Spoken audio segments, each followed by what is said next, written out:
Jerman membahas topik mengenai sistem perbankan di Indonesia. Saya Yulika Hani. Saya Siti Salma Fitri. Saya David Lasyoga.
Apakah ada campur tangan dari Bank Indonesia dalam mencampuri dana pinjaman seperti kredit atau investasi?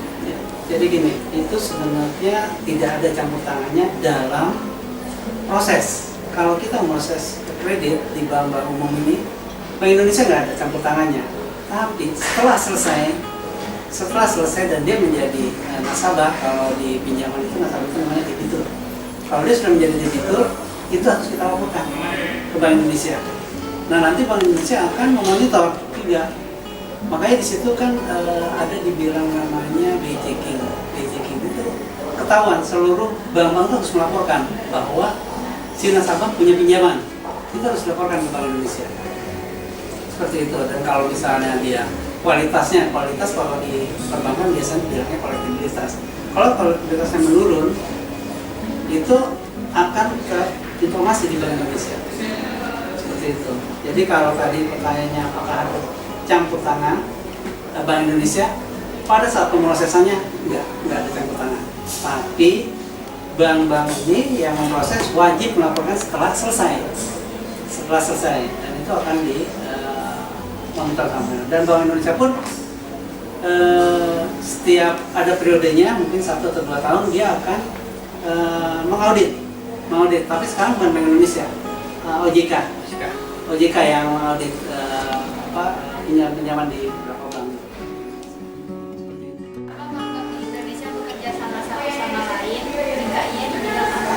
Oke, jadi bank di Indonesia pasti bekerja sama, ya. Kita lihat contohnya seperti ini, kerjasama dalam pembiayaan proyek kredit konsorsium yang melibatkan beberapa bank untuk membangun proyek besar tersebut. Kira-kira begitu. Nah, apakah Bank Indonesia yang mengatur atau Bank Mandiri sendiri yang mengatur? Buat kreditnya. Itu sebenarnya yang mengatur Bank Indonesia. Pertama-tama Bank Mandiri itu langsung menentukan bahwa memberikan bunga ke masyarakat sekian itu tidak. Tapi ada range-nya juga ada batasannya seperti itu. Jadi itu pasti ada keterkaitannya sama Bank Indonesia. Ketika nilai rupiah melemah, apakah ada efek yang didapatkan oleh Bank Mandiri? Ya. Jadi kalau nilai rupiah melemah, artinya valuta lain naik. Itu menurut pandangan kami itu sudah tidak baik. Krisis. Kita ingat krisis di tahun 1998 itu krisis moneter yang mana nilai dolar itu tinggi, rupiah turun kan.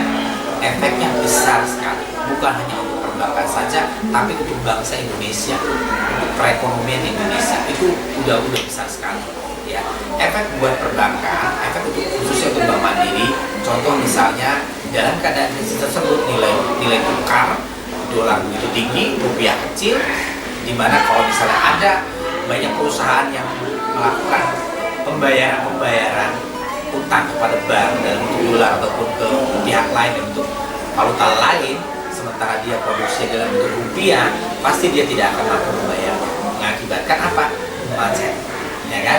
Buat banknya sendiri apa? Ya udah pasti, karena sampai sudah nggak mampu lagi membayar kan? kolaps kan nasabahnya kan. Nah di bank sendiri juga berpengaruh tuh, berpengaruh terhadap mindsetnya. Nah kira-kira begitu.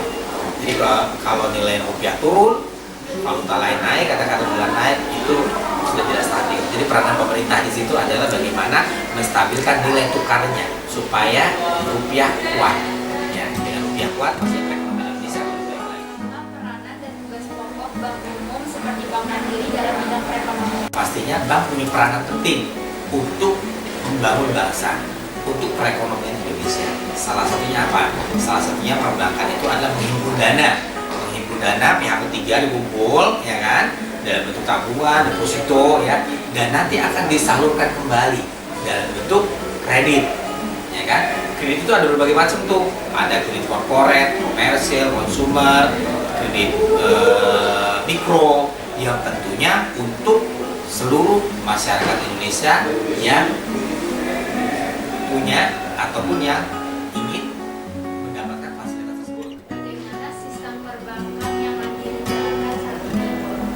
Sistem perbankan. Ya, kalau sistemnya sendiri pasti sudah mengacu pada aturan Bank Indonesia sama OJK. Nah, bagaimana pelaksanaannya prudent pastinya kan, sesuai dengan aturannya. Dan Bank Mandiri sendiri bagaimana melaksanakannya kan tadi kan, bagaimana melaksanakan roda supaya Bank Mandiri tetap berkibar, tetap jaya gitu kan. Tentunya pasti dukungan dari sumber daya manusia, dukungan teknologi terus dibangun ya, berinovasi, membuka cabang-cabang baru, ATM baru. Salah satunya adalah seperti itu. Dari segi cabang contohnya, cabangnya juga akan lebih dekat kepada pebisnis, lebih dekat kepada masyarakat supaya para masyarakat pebisnis gampang melakukan transaksi. Nah, itu salah satunya kan. Nah, setelah itu produk-produk yang diluncurkan oleh Bank Mandiri, produk-produk yang semua segmen bisa menikmatinya. Contohnya kita ada lending dan funding, ya kan? Lending itu apa? Pakai kredit kan. Nah di situ kredit ada turunan-turunannya lagi tuh, dari mulai kredit yang besar, ya kan, di corporate, commercial, small business, kredit mikronya, ya kan, itu dapat semua, termasuk di fundingnya. Kita mengeluarkan inovasi berbagai macam produk tabungan, untuk tabungan bisnis ada, untuk tabungan pelajar ada, tabungan regulernya ada, begitu pula dengan produk-produk rekening gironya, ya. Nah, tentunya dari inovasi seperti ini adalah wujud bagaimana perbankan secara luasnya ya, dan Bank Mandiri itu bisa terus memberikan layanan ataupun produk yang berguna buat masyarakat ini.